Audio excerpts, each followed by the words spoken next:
Comic book review, Super Sons 1. A Heroes Bring Bullies Down. Now, you don't have to wear an S or a bat on your chest to be a hero, son. Just be one when it counts. Now, it's Clark Kent to his son, Jonathan Kent, also known as Superboy. Now, Super Sons 1 was released in February of this year as part of the DC Rebirth event. I enjoyed reading this comic immensely, not because it was packed with action, adventure, or scantily clad women. I enjoyed reading it because I'm a dad. Before I was one, I was the one begging my parents to buy me a comic while my parental figures wondered if they were delivering me appropriate content. Now I've crossed over. I'm the dad now. And sometimes that's just scary. Now, children today live completely differently than when I grew up. I had to secretly rent a VHS of Starship Troopers to see my first pair of female breasts. My son today, however, can pull a device out of his pocket capable of delivering all the pornography in the world to his eyes. Oh, the joys of living in the future. Well, with these advances came new challenges for children. My son is only 3, but I'm already weary of the realities of bullying. And in this issue, young Jonathan Kent, the first Kryptonian human hybrid in this timeline, he faces it head on. Not in his guise as Superboy, but just as another school kid on the playground. Now, before diving into Super Sons, I had to get some background on the new Superboy. Now, I admit my Superboy will always be the Metropolis kid, Connor Kent, or Con-El, the clone of Superman. This new Superboy, though younger, has won me over. Now, it wasn't just because of his powers, it was with a message against bullying.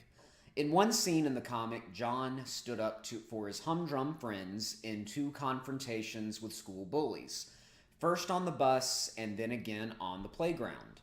Now, the progeny of Superman could have used his inconsistent Kryptonian powers to end the bullying he saw instantly, yet he exercised restraint.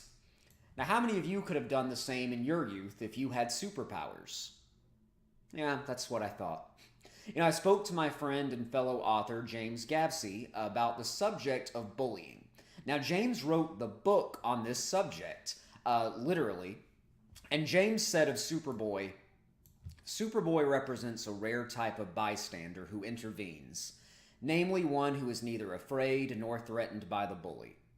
And although not everyone has superpowers, Superboy's example still serves as a great example to those who have the power to withstand the bully and to also intervene on behalf of others who cannot do the same for themselves.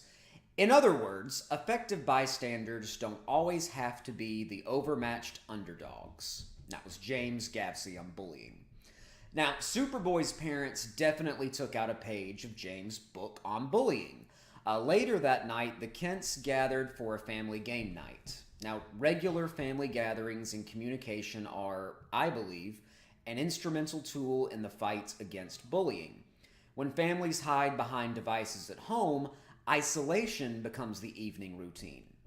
Instead, the Kents played card games and asked young John about his day. He discussed his frustrations with the bullies and not being able to use his abilities to stop them. Then his father, the most powerful man in the world, wisely told him, "You did exactly what your mom and I expected of you, Jono. You saw something unfair and you tried to stop it. We're proud of you." Well, Clark Kent is the dad I strive to be. He's the busiest man on the planet with his dual identity, but he still made it a priority to be at the table for family game night with his wife and son.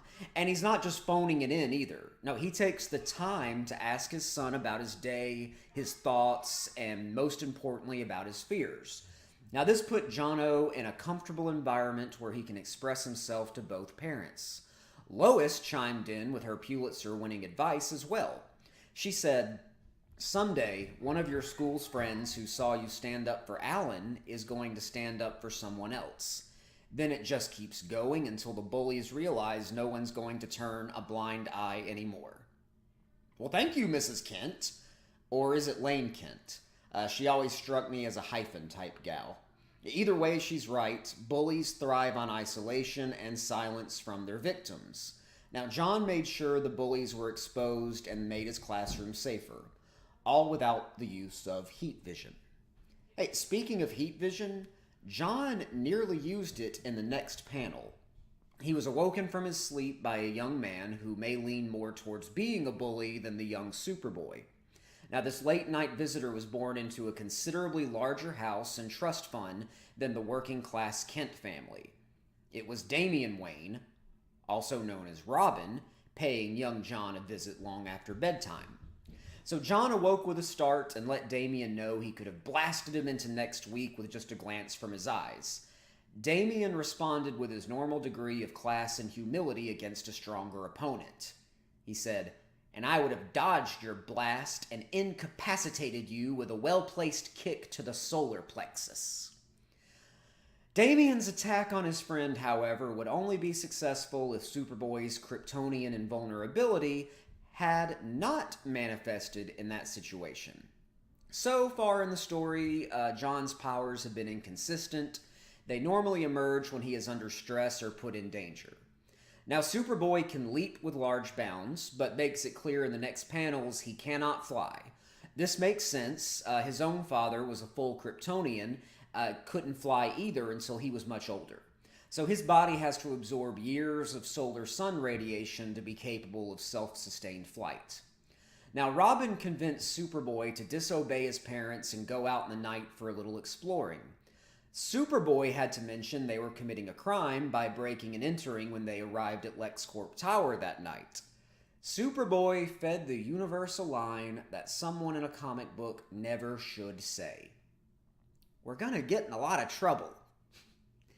And that issue left on a cliffhanger with the biggest bully of them all, Lex Luthor. Now, I was interested to know what Lex might do to the two perpetrators in the next issue, but I was still left feeling happy. I was happy that kids are reading these comics. If my son could sit still long enough, I would read him this comic.